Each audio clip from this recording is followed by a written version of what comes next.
Não é o tempo que confere autoridade. Não é o modo que você faz há tantos anos assim, porque fulano lhe ensinou assim, mas é o que a Escritura fala. Ora, se conhecimento não fosse algo importante, a Bíblia não falava tantas vezes assim. O próprio Senhor Jesus Cristo fala muitas vezes: conhecereis a verdade e a verdade vos libertará. Veja, a ignorância é uma prisão. A ignorância é uma escravidão. O conhecimento liberta. Você ser conhecedor, você é um homem livre. Quando você passa a conhecer, veja, boa parte das disciplinas que eram ensinadas prioritariamente aos nossos filhos eram chamadas disciplinas liberais. Mas não é porque liberal, no sentido que a gente pensa hoje, liberal, né, teologicamente falando, não tem nada a ver com isso. Mas eram disciplinas que libertavam o homem. As crianças eram ensinadas nas disciplinas liberais para que elas saíssem da prisão da ignorância. Se tem um povo que precisa conhecer e buscar o conhecimento e amar o conhecimento, esse povo é o povo cristão. E se Deus não quisesse que você conhecesse algo, Ele não te daria um livro para se revelar. Ele se revela por meio não de um livro simplesmente, mas de 66 livros. Há um compêndio que você precisa conhecer.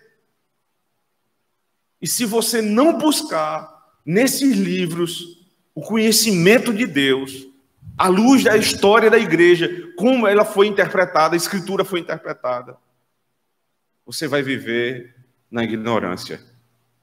E, consequentemente, você vai aparentar humildade, quando, na verdade, é soberba. Falar sobre alguma coisa que você não conhece, simplesmente porque você ouviu que era assim e nunca provou na Escritura, é soberba. A soberba não é dizer o que a Escritura diz, nem falar a respeito de doutrinas que são complexas. Mas a soberba é falar daquilo que você não conhece, como se assim conhecesse. É por isso que o nosso catecismo sabiamente diz que a respeito do primeiro mandamento, não terás outros deuses diante de mim, o que ele quer nos ensinar é, em primeiro lugar, conhecer a Deus. Depois, reconhecê-lo como meu Deus. E só então adorá-lo e glorificá-lo. Se você não conhece a Deus, você nunca vai poder adorá-lo como ele é. Lembre-se do que disse o Senhor Jesus Cristo à mulher samaritana em João capítulo 4, verso 24. Vocês adoram o que vocês não conhecem. Nós adoramos o que nós conhecemos. Aí ele diz, Deus é Espírito. Então, se Deus é Espírito, essa é a verdade. Então, importa que os seus adoradores, os adoradores do Deus que é Espírito, o adorem em Espírito e em verdade. O que isso quer dizer? Segundo a natureza de Deus. Se Deus é Espírito, eu não posso adorar Ele com imagem. O segundo mandamento vai dizer, não farás para ti imagem de escultura. Por quê? Porque Deus é Espírito. Eu devo adorar conforme a natureza dEle. Aí vem a forma. Deus é Espírito, então importa que os seus adoradores o adorem em Espírito e em verdade. O que é a verdade? A verdade revelada. Não é a verdade que brota do meu coração, não é o que eu imagino ser verdade, mas Deus sendo Espírito, eu preciso adorar Ele não por meio de imagens, mas em Espírito, e aí conforme revelado na sua palavra. A confissão de fé da nossa igreja diz, nós não podemos entregar o nosso coração, que é malicioso. Nós não podemos entregar adoração ao nosso coração, que é corrupto, nem muito menos as sugestões de Satanás, mas adorar a Deus conforme Ele nos revelou. Thomas Boston, que é o fundamento desses estudos, aqui eu estou tomando da obra dele. Thomas Boston é um puritano ali do século XVII, finalzinho do século XVII, um homem de profundo conhecimento bíblico. Tem 12 volumes a obra dele. O segundo volume da obra desse homem é praticamente somente sobre os 10 mandamentos. E ele fala sobre o primeiro mandamento o seguinte: O escopo desse mandamento é nos dirigir ao objeto correto da adoração. O escopo, ou seja, o propósito desse mandamento, a estrutura do mandamento é nos dirigir ao objeto correto da adoração. Quem eu vou adorar? Quem eu vou adorar? É por isso que na quarta pergunta do breve catecismo, você não fala sobre quem é Deus. Eu acho tão interessante o modo que a pergunta é colocada, porque geralmente a gente perguntaria assim, quem é Deus, mas o que é Deus? Não é quem, mas é o que é Deus. Aí a resposta é, Deus é Espírito, eterno, imutável. Aí ele diz, em seu ser, sabedoria, santidade, bondade. Primeiro lugar, ele é Espírito, que é Deus. O que eu vou adorar? Deus. O que é esse Deus? É Espírito. Se eu não conhecer ele como Espírito, eu não vou poder conhecê-lo como eterno, porque ele precisa ser Espírito. Eu não vou conhecê-lo como imutável, porque ele precisa ser Espírito.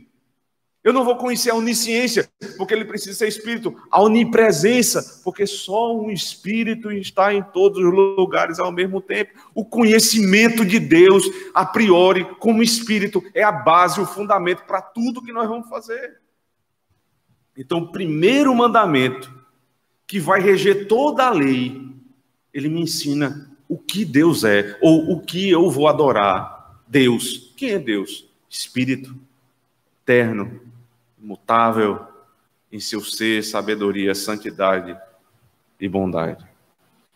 O outro puritano, Thomas Watson, diz assim, o sumário desse mandamento é que precisamos santificar Deus em nossos corações e dar a primazia a Ele ante todas as coisas criadas.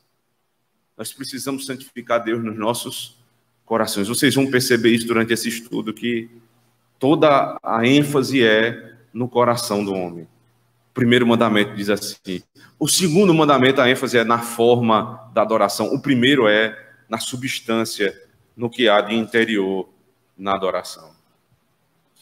Nós estamos usando aqui a estrutura do catecismo, né? Então, conhecer, reconhecer e então adorar. Então, o primeiro ponto do catecismo é o conhecimento a respeito de Deus. E o que o catecismo fala, ele não tirou, né, não é da cabeça dos nossos, né, os grandes teólogos ali da Assembleia do Westminster, não é simplesmente isso, mas eles tiraram da Escritura. Abra comigo, por favor. Primeiro livro das Crônicas, capítulo 28.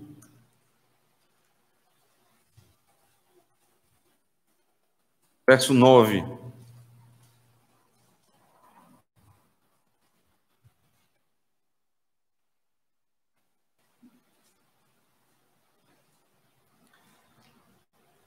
Diz assim: e tu, meu filho Salomão, conhece o Deus de teu pai e serve-o com um coração perfeito.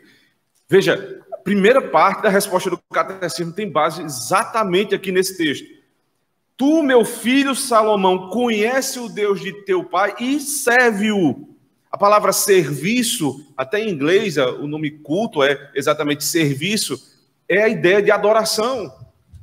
Então, como é que eu vou adorar alguém? Eu só posso adorar aquilo que eu conheço. Não o que eu ouvi falar, mas o que eu conheço de fato. Qual é o Deus que eu devo conhecer? Conhece o Deus de teu pai e então adora. Dois ensinamentos básicos aqui. Primeiro, a obrigação que os pais têm de ensinar a respeito do nosso Deus aos nossos filhos. Veja que responsabilidade. Adore o Deus de teu pai. Aí o filho diz assim, mas qual é o Deus do meu pai? Porque não escuto falar a respeito desse Deus na minha casa. Porque até tem um dia na semana que a gente vai para a igreja. Mas eu aprendo muito pouco lá, porque durante os outros 6 dias da semana, eu não escuto mencionar o nome de Deus na minha casa. Como é que você vai querer que o seu filho adore o teu Deus se esse teu Deus não é mencionado na tua casa? Tu, Salomão, conhece o Deus de teu pai e serve-o. O segundo mandamento é: conheça para servi-lo. Todo o embate hoje, na nossa época, nós precisamos adorar, não precisamos do conhecimento. Porque doutrina na igreja só gera discussão. Porque doutrina na igreja, para que eu vou querer saber de doutrina? Se é só para um ser calvinista e o outro ser arminiano? É só para um querer um culto mais litúrgico, bíblico, e o outro dizer não pode ser mais aberto? Isso só faz dividir a igreja. Vamos deixar isso para lá. A palavra de Deus diz: Salomão, conhece o Deus de teu pai para que você possa adorá-lo. Você não pode adorar aquilo que você não conhece. Como é que eu vou conhecer Deus? Eu vou conhecer Deus em Cristo. Abra comigo, por favor, João capítulo 17. Eu espero que você esteja disposto a passear na Bíblia por alguns textos hoje à noite. João 17, verso 3. Palavras de Cristo na sua oração sacerdotal, ele diz assim: e a vida eterna é esta, que te conheçam a ti, por único Deus verdadeiro, e a Jesus Cristo, a quem enviaste. O que é conhecer a Deus? É conhecer a Deus em Cristo. Não é conhecer a Deus de qualquer forma, mas é conhecer a Deus e ao seu Filho que foi enviado. Diz Thomas Boston: conhecer Deus em Cristo em suas palavras e obras. Quais são as palavras que foram ditas? Ensinar as palavras do Senhor, decorar os versículos. É preciso, isso não é coisa antiga, isso não é antiquado. Decorar não é coisa que ficou lá no tempo da vovó. Decorar os versículos foi assim que os nossos pais aprenderam e ensinaram para os seus filhos. Agora, veja o conhecimento que eles tinham, veja o conhecimento da nossa geração, que é muito moderna na pedagogia, mas veja onde é que está levando essa modernidade. Conheça o Senhor nas suas palavras, suas promessas, suas ameaças. Conheça as suas obras. Ele diz: obra da criação, obra da redenção, obra da consumação. O que foi que Deus fez? Como Deus fez todas as coisas. Ensine isso para os teus filhos, porque eles vão aprender no colégio contrário. Lá, eles vão aprender que o homem vem da evolução, que é uma mera crença. Quem pode imaginar que aquilo é ciência? Não passa de uma religião ateística. E nós devemos ensinar aos nossos filhos a obra da criação.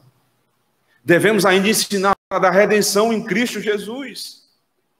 Cristo que é a exegese de Deus, como diz João, lá no capítulo 1 do seu evangelho. Cristo é quem interpreta Deus. Ensine Deus a partir da obra de Cristo. Fale sobre a obra da redenção e da consumação. Sem medo. Sem medo. Eu contei isso há pouco tempo lá na igreja, pastor. Eu tenho uma tia-avó muito querida, senhorinha, 92 anos. E os aniversários na casa dela sempre reúnem a família e sempre acaba em assunto teológico, né? E ali tem um assembleano, tem alguns congregacionais e eu presbiteriano.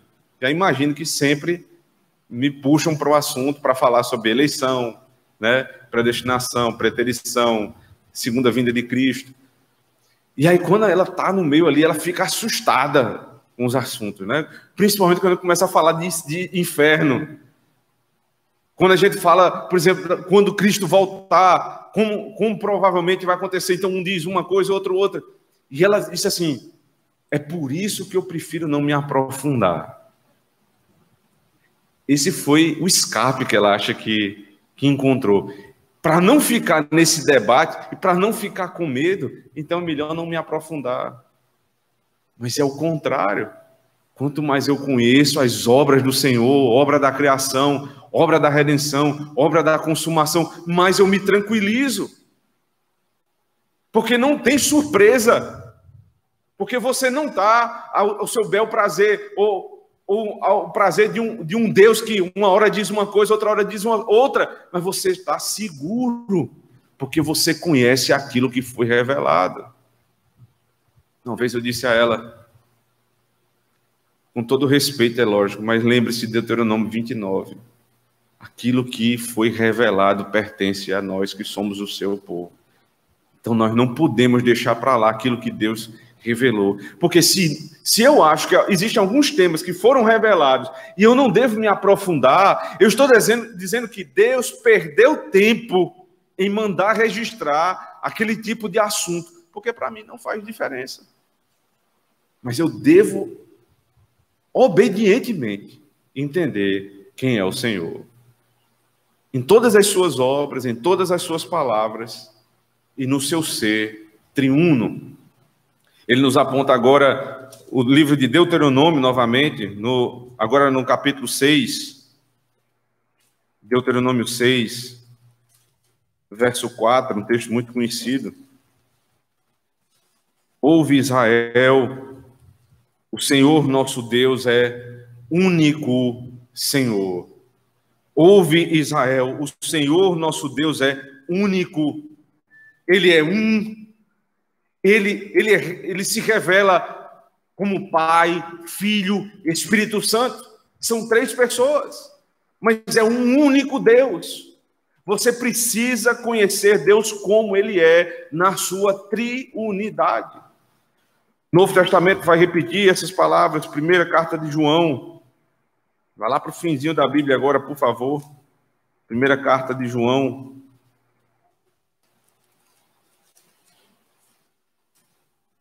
Capítulo 5,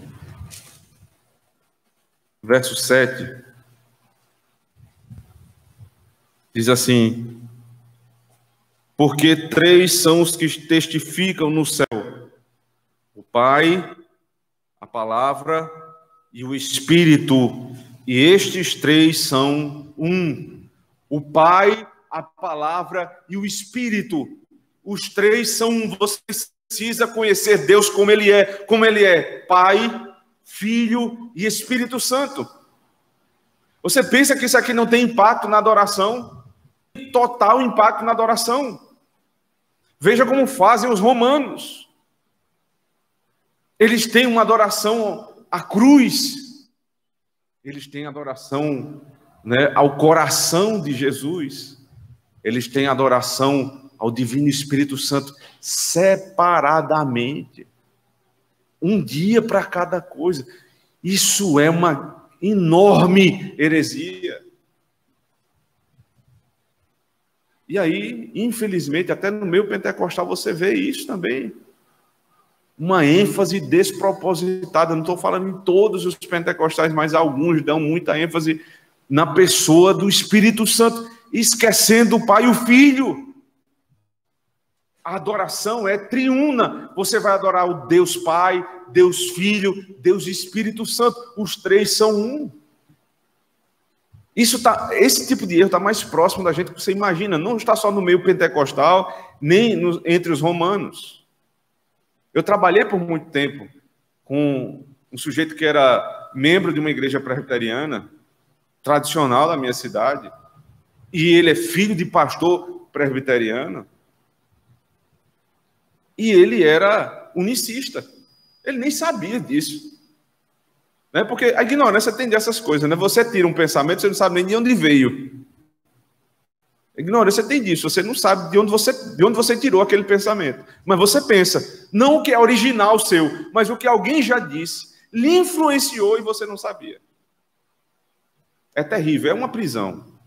Ele disse, olha, eu creio em Deus assim, eu vou lhe contar. O Antigo Testamento era o Pai, que era Deus duro. Aí, nos Evangelhos, eu entendo que ali ele se revelou como o Filho, e depois é a era do Espírito. Eu disse, está aí. O sujeito é filho de Sabelião, né? É um sujeito que é unicista, que não crê na Trindade, mas fez profissão de fé presbiteriana. E aí eu fui explicar a ele, meu irmão, você está equivocado. Não era maldade do coração dele. Nunca foi explicada a Trindade para ele. Ele era batizado, filho de pastor. Você entende o nível que nós estamos? E como às vezes é importante, você está recebendo um membro de outra igreja presbiteriana. Lá na igreja nós fazemos isso. Nós não obrigamos o sujeito a passar pela classe de catecúmenos, mas eu converso com ele. É uma oportunidade que você tem de conhecer as doutrinas básicas da fé e o que é ser presbiteriano. Eu não vou partir para falar da igreja que ele vinha. Essa não é a questão. Mas você quer aprender. Porque se esse sujeito ele não aprende logo na entrada, lá no final ele vai dar problema. Quando chegar no culto, ele vai começar a questionar o culto. Porque lá na minha igreja não era assim, pastor. Então você quer ser recebido, por favor, sente, vamos aprender. E aí você vai pegar os documentos da nossa igreja, você vai comparar se o que nós fazemos aqui não é o que está registrado na nossa história. Ele precisa conhecer quem Deus é na sua natureza, conhecer Deus em Cristo, isso é importante, suas palavras, suas ameaças, suas promessas, suas obras, e conhecer na Trindade, Pai, Filho e Espírito Santo. Então, quando você conhecer Deus, segundo o nosso catecismo, então agora você precisa reconhecer. O conhecimento é só o primeiro passo, agora você tem que reconhecer. Hebreus 11, verso 6, por favor, acompanhe comigo. Hebreus capítulo 11, verso 6.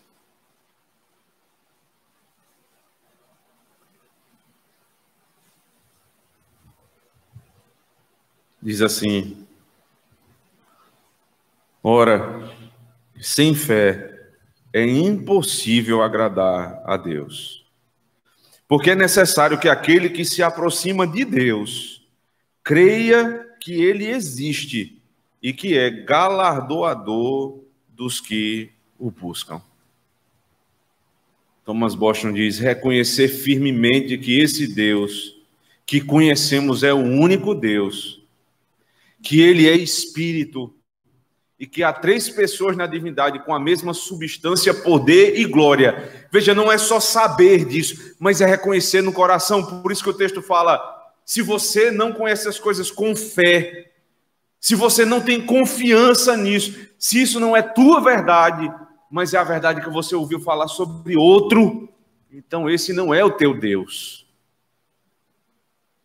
Isso significa que você pode ter uma confissão de fé muito genuína e descrever muito bem Deus em sua triunidade, Cristo em suas obras, palavras, promessas e tudo que Ele falou. E mesmo assim você ainda não tê-lo como Deus. Porque o que vai te conectar a isso é a fé. Veja, o que salva não é a fé, né? A salvação vem pela fé. A fé não é a salvação. Porque muitos têm fé, mas a fé no objeto errado. Aqui nós estamos estudando a fé no objeto certo. Então você conheceu quem é o objeto, você estudou o ser de Deus, agora você precisa apreendê-lo. Ele não precisa ser só Deus para você, você não precisa só saber que Ele é Deus, mas que Ele é o meu Deus. Ele não é um Deus, Ele é meu Deus. É necessário que os que se aproximam de Deus tenham fé que Ele existe e que é galardoador dos que o buscam. Você precisa saber tudo isso que nós já falamos aqui. Mas se Ele não for teu Deus... Me lembro lá de Êxodo 12, a gente não vai precisar ler esse texto, que é o texto da instituição da Páscoa. Texto muito rico, inclusive. O finalzinho de Êxodo 12 são versículos que falam a respeito de como você vai ensinar isso para os seus filhos. Aí ele diz, quando teus filhos estiverem no culto, né? Eles só vão poder perguntar isso se eles estiverem no culto. Se estiver fora do culto, numa salinha, eles nunca vão perguntar, vendo a ceia do Senhor, como eles vinham a Páscoa. Você precisa ver para poder perguntar. Então os teus filhos vão dizer, o que é isso? A respeito da Páscoa. Então você vai ensinar. Foi porque o Senhor, Deus, nos tirou do Egito com mão poderosa e braço estendido. Mas peraí, quem vai dizer isso não é a geração que esteve lá na saída do Egito, mas todas as outras gerações vão dizer, foi o que Deus fez conosco. Eles não vão dizer, foi o que Deus fez com os nossos pais, com os nossos avós, mas o que Ele fez com a nossa casa. É maravilhoso ver quando a ceia está passando, ela já me contou isso, né? Eu não presencio porque eu não estou lá, o pastor nunca tem essa oportunidade, né? A gente sempre está distante. Mas ela já me contou, quando passa o pão e o vinho, ela diz, o que é isso? Isso aqui é o corpo de Cristo. Isso aqui é o sangue de Cristo. Então isso vai despertando na criança o desejo. E aí você não vai contar, é porque Cristo morreu há 2000 anos. Não, é porque nossa casa padecia por conta do pecado. E Cristo nos salvou. Ele deu o seu corpo, Ele derramou o seu sangue por nós. Seu filho vai entender isso aqui diz respeito à minha casa. Ele vai aprender a reconhecer Deus como seu único Deus e verdadeiro Deus. O único e verdadeiro Deus, a tua porção. Abra comigo agora no livro dos Salmos, Salmo 16.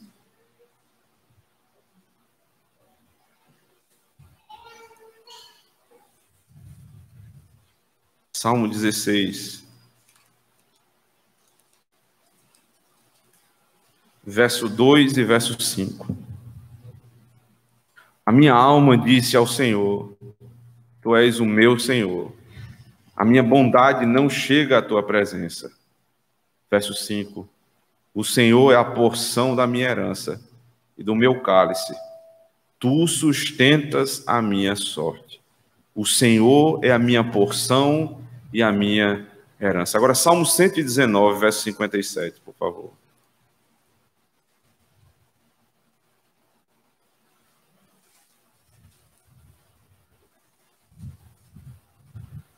O Senhor é a minha porção. Eu disse que observaria as tuas palavras. O Senhor é a minha porção. Quando eu entendo que Deus é o meu Deus e meu único Deus, então o meu coração se torna satisfeito nele. Eu reconheço que Ele é a minha única porção. Essa expressão quer dizer, eu rejeito todas as outras porções, porque Ele é a minha porção. Eu não sinto falta de mais nada. Lembre-se do Salmo 23. O Senhor é meu pastor, não me faltará. As nossas traduções geralmente dizem, nada me faltará. Isso é estranho, né? Porque você sabe que às vezes falta alguma coisa, mas ali o texto quer falar, Ele não me falta. O verso 4 do Salmo 23 diz, ainda que eu ande pelo vale da sombra da morte. Ou seja, quem está andando pelo vale da sombra da morte, muita coisa pode estar faltando. Então ele completa, ainda que eu ande pelo vale da sombra da morte, mal nenhum terei. Por quê? Porque tu estás comigo. Eu não temerei o mal, porque não é porque não existe o mal, não é porque a minha casa não é tocada pelo mal, mas é porque o Senhor está comigo, tu és a minha porção. Eu não sinto falta de mais nada quando Cristo é a minha porção. Os prazeres desse mundo, todos foram deixados para trás. Os prazeres da carne, o que o dinheiro pode dar, o que o poder pode dar, nada disso pode me persuadir a fazer o que é contra o meu Senhor, porque Ele é a minha porção, eu reconheço como a minha única porção. Então eu abandono todas essas coisas. Eu creio no Senhor. Ele diz, devemos ter esse Deus como nosso Deus e nossa porção, em oposição a todas as pessoas e coisas. Esse reconhecimento precisa ser pactual, veja, em oposição a todas as pessoas e coisas. Quando você conhece Deus e reconhece como teu único Deus, nada pode te persuadir a trocar Deus por coisa ou por outra pessoa. Nem teu filho, nem teu esposo, nem teu emprego, nem tua posição social, nada você pode trocar quando você encontra um bem maior. Porque tudo vira nada quando Deus é a tua porção. E ele diz, reconhecendo esse Deus de uma forma pactual, pois fora do pacto, fora da aliança, e o ateísmo como a idolatria. Ou seja, se você está fora do pacto e você abraça o ateísmo e a idolatria, tudo isso é quebra desse pacto. Ou você recebe Deus como um único Deus, verdadeiro Deus, no pacto, ou seja, na aliança com Ele, em Cristo, ou você vai se entregar à idolatria e ao ateísmo, se enganando, pensando que está adorando a Deus. Isaías, capítulo 44, por favor, verso 5. Isaías 44, verso 5.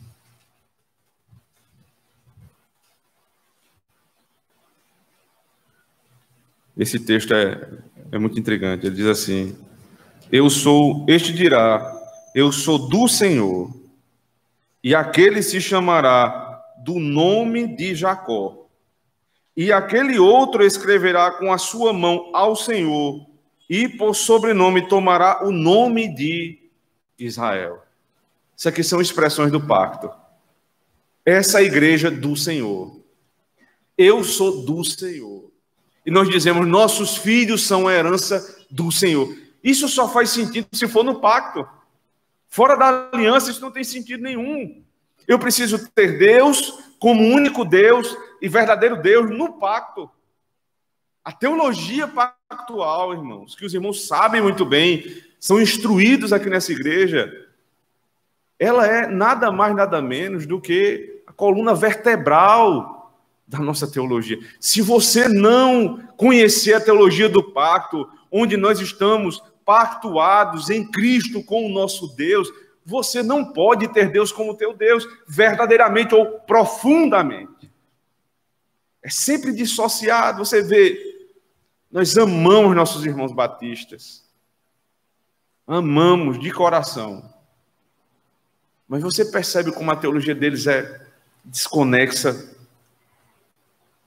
porque boa parte é dispensacionalista, porque não se aprofundam na teologia do pacto. Não estou falando de todos, mas a maior parte dos batistas é assim, congregacionais, via de regra pentecostais, que são irmãos muito queridos. Lembre-se, e você não está aprendendo isso aqui para humilhar ninguém, de maneira nenhuma. Você está aprendendo para você primeiro se beneficiar no culto amanhã, porque toda vez que a gente estuda a palavra é assim, para se beneficiar para o culto. E se você tiver a oportunidade de você também ensinar e falar para eles a respeito da teologia do pacto, você precisa reconhecer Deus como Deus do pacto, porque fora do pacto, imagine você pensar numa teologia que não é pactual, separar Antigo Testamento, Novo Testamento, é uma confusão, eu não vou nem entrar nisso aqui. Mas os irmãos imaginam como é complicado. E reconhecer Cristo como teu Deus.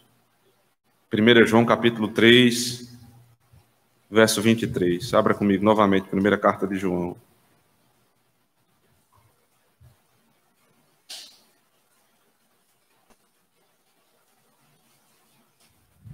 Ele diz assim, 3:23. E o seu mandamento é este, que creamos no nome de seu Filho Jesus Cristo e nos amemos uns aos outros, segundo nos deu mandamento. Que creamos no seu Filho Jesus Cristo. Reconheçamos Ele como Deus. Não como um Deus, mas como verdadeiro Deus. E isso só é possível se Ele se revelar pactualmente ao seu povo.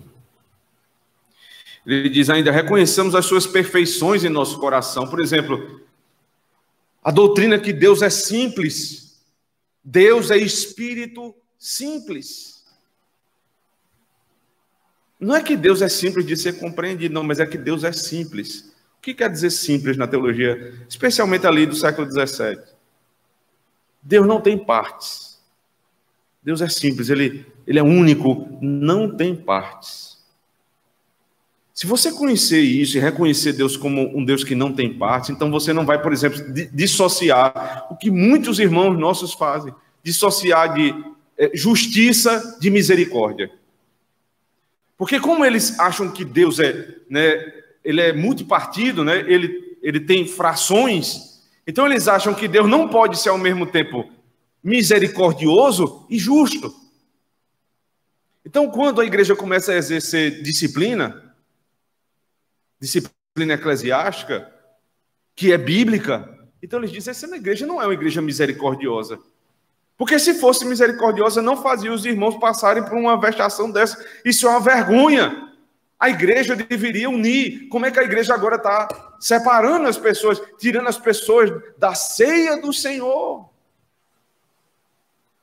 Ora, mas o Deus que é misericordioso é justo. Nós cantamos isso no Salmo 85, verdade e graça se abraçaram, justiça, misericórdia se beijam. Você imagina o que é que o Salmo está colocando aqui? A cena, a justiça, a misericórdia. Elas se beijam, elas não brigam, porque Deus é simples. A importância de reconhecer isso vai gerar... Quantos problemas seriam evitados se as pessoas soubessem simplesmente, Deus é simples, não tem partes. Deus é imutável.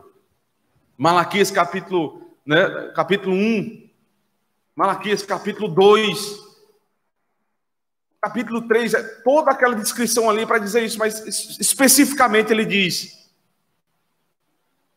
eu, o Senhor, não mudo, por isso vocês não são consumidos. O problema ali, eu citei os 3 capítulos, é um diálogo entre o povo e Deus, o povo questionando Deus, questionando o amor de Deus, questionando a justiça de Deus, questionando a misericórdia de Deus, se valia a pena ou não servir a Deus. Aí ele diz, espera aí, deixa eu acabar com essa confusão aqui. Eu vou mostrar a vocês aqui o meu atributo. Eu sou imutável. Por isso, vocês não são consumidos. Ele acabou com a discussão, mostrando o atributo dele. Se você conhece quem Deus é, você adora, você vive muito melhor. Pare com essa confusão. Eu não mudo. Minhas promessas permanecem. Por isso vocês não são consumidos. A imutabilidade. Lembre-se da onipresença de Deus. Se nós lembrássemos da onipresença de Deus, quantos pecados que nós cometemos teriam sido evitados? Porque reside lá no fundo do teu coração um ateísmo que está guardado. Porque você tem uma teologia que você expressa para fora dos portões da tua casa, e outra que você guarda dentro do teu coração. Aqui dentro a gente diz, Deus não está vendo. Então a gente pensa o que não devia. A gente se tranca no quarto e a gente faz o que não devia. A gente imagina o que não deveria. Por quê? Porque no fundo, a gente é ateu nesse sentido. Incrédulo. Se nós lembrássemos que Deus é onipresente e, portanto, Ele está ali, teu pai não está vendo, tua esposa não está vendo, teu marido não está vendo, Deus está vendo, Ele está presente. E não só onipresença, onisciência. Ele sabe os intentos do meu coração. Quão terrível é esse Deus, irmãos. Quanto eu preciso conhecer esse Deus. Não somente em ações, mas como nós acabamos de ver agora, em palavras. Expressar com a boca quem Deus é. Então, o catecismo falou sobre conhecer Deus, reconhecer Deus como único Deus e meu Deus no pacto, e por fim, adorá-lo. Romanos capítulo 1, verso 21.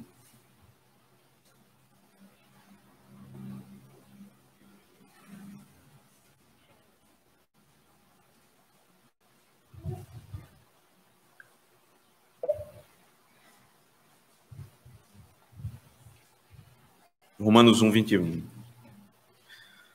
Porquanto, tendo conhecido a Deus, não o glorificaram como um Deus, nem lhe deram graças, antes em seus discursos lhe desvaneceram, e o seu coração insensato se obscureceu. Tendo conhecido, não glorificaram. Porque o conhecimento deveria me levar à adoração, deveria me levar à glorificação. O idólatra não é que ele não conhece nada a respeito de Deus, é que ele rejeita a verdade. Isso é dito no verso 18. Suprimem a verdade pela injustiça.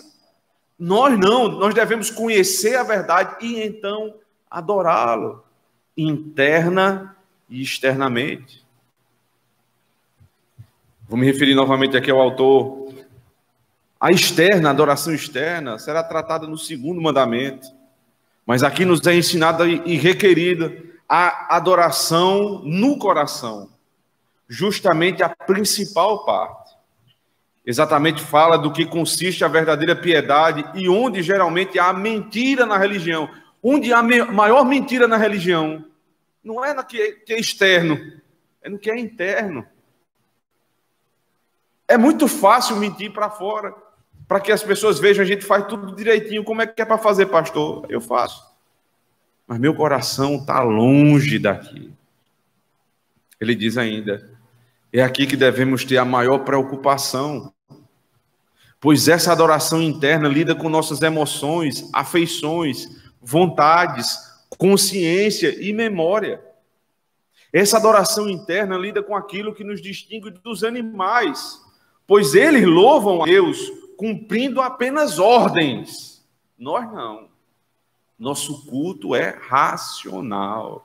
O apóstolo Paulo diz lá na carta aos Romanos, capítulo 12, verso 1, rogo-vos, pois, irmãos, que apresentei os vossos corpos como sacrifício vivo, santo e agradável, que é o quê? O vosso culto racional. Você não pode simplesmente vir aqui cumprir determinadas regras mecanicamente. O Senhor dizia na antiga aliança, vocês adoram com os lábios, mas o seu coração está longe de mim. Esse é um pecado que está muito próximo das nossas igrejas presbiterianas, igrejas reformadas. Por quê? Porque os nossos pastores têm tido cuidado com a adoração externa. Graças a Deus por isso. Esse despertamento, a gente está aqui passando o final de semana falando sobre isso. Isso é uma bênção. Mas você não pense que porque você está congregando numa igreja que busca, né, o princípio regulador do culto, observar os mandamentos, com a forma, então você está livre de uma adoração falsa. Não saia daqui com esse pensamento, porque você está equivocado. O primeiro mandamento diz que o fundamento de onde vem toda a mentira da religião é justamente o problema do coração. A frase que eu escutei há pouco tempo, né? alguns anos, na verdade, mas já sempre está viva no meu coração. O coração de todo problema é um problema do coração. George Scipione. Estava fazendo minha monografia ainda para o curso de bacharelado lá no SPN. Ele disse isso, eu achei fantástico. O coração de todo problema é um problema do coração. Ou seja, o cerne, o centro, o fundamento dos nossos problemas não é o que é exterior, mas é o que está no coração. Você pode estar na igreja mais reformada que existia em Fortaleza, no Brasil, no mundo. Se o teu coração é corrupto, o teu culto está corrompido. Se você passar a semana inteira negociando, fazendo de modo errado, mentindo, se prostituindo, e no domingo vem para uma igreja que é uma igreja reformada, a igreja está adorando, você não está, meu querido. Deus não vai receber a tua adoração. Ele trata isso no primeiro mandamento. É muito mais fácil e comum vermos pessoas buscando adoração genuína no que diz respeito ao exterior. Hoje em dia, mais do que nunca. A gente tem visto, irmãos, a nossa geração é a geração que lê muito, compra muito livro, né? Nem sempre lê, mas compra muito livro. Para que está servindo isso? A gente deve medir a mudança dessa geração, presbíteros da igreja, não pela quantidade de livros que eles estão lendo, simplesmente, mas se esses livros estão mudando o caráter, se eles estão sendo moldados na prática, se não, é conhecimento sem reconhecimento, consequentemente não há adoração. Thomas Boston diz, há tanta iniquidade na família dos crentes como há na dos ímpios. No meio reformado, precisamos ser criteriosos com esse ponto, pois a nossa tendência pela busca da pureza externa nem sempre é evidência daquilo que foi transformado em nosso coração. Nos é necessário cuidar das disposições interiores. Fora disso, apesar de estarmos em uma congregação que procura incessantemente a pureza na forma da liturgia, seja na palavra, seja nas orações, seja no cântico, seja nos sacramentos, na disciplina, não estaremos prestando um culto agradável a Deus. Não estaremos, irmãos. É preciso conhecer Deus como Ele é. Isso você precisa buscar, isso é uma ação diligente, é um trabalho. O conhecimento ele não vem por osmose, você não recebe ele do pastor, você precisa trabalhar pelo conhecimento. E o domingo não é o bastante, o domingo é o dia de você adorar, e você é estimulado a durante a semana conhecer mais. É um trabalho diligente que os crentes têm a obrigação de tê-lo. Culto doméstico, culto individual, leitura, oração, isso é trabalho. Então você conheceu. Aí você precisa pedir ao Espírito Santo que aplique essas verdades no seu coração. Em oração, em submissão. E só então você vai adorá-lo. Você percebe o porquê das nossas igrejas estarem na situação que estão? Eu não vou citar aqui qual é a situação, porque vocês imaginam. É porque não tem conhecimento. Adoram a quem não conhece. Todo tipo de loucura que é feita. Eu entendo, irmãos, que alguns são deliberados, são realmente raivosos. Eles odeiam o Senhor, mas nem todos são assim. Maior parte, eles estão sinceramente enganados. Nós precisamos orar para essas pessoas. E precisamos pedir ao Senhor que levante mais pastores fiéis, que preguem a palavra, que ensinem a palavra. Porque o culto de uma igreja é onde desemboca a teologia da igreja. Não onde começa a teologia, é o final. O que é ensinado desemboca no culto. Se você quer adorar a Deus, primeiro você precisa conhecê-lo, reconhecê-lo e somente adorá-lo. Achou difícil o primeiro mandamento? Eu também achei. Não é difícil, não. É impossível de ser guardado. É impossível. Eu espero que você termine esse sermão, esse estudo, com essa conclusão. Eu não tenho como chegar a esse ponto. Porque se você chegar a essa conclusão, então você tem esperança. Cristo guardou o primeiro mandamento perfeitamente.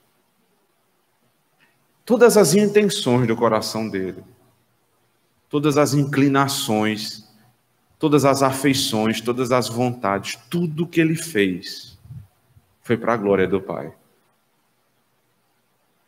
Quem disse isso? Não fui eu. O próprio Pai disse: esse é o meu filho amado, em quem eu tenho prazer. Por que ele tem prazer no Filho? Porque ele faz tudo o que eu mando. Como é que eu, então, pecador, posso guardar o primeiro mandamento? Se eu crer no Senhor Jesus Cristo como meu Senhor e meu Salvador no pacto. Então, ele que cumpriu toda a justiça de Deus no meu lugar, me justifica também pelo primeiro mandamento e me ordena a adoração. Amém. Vamos orar ao Senhor, irmãos.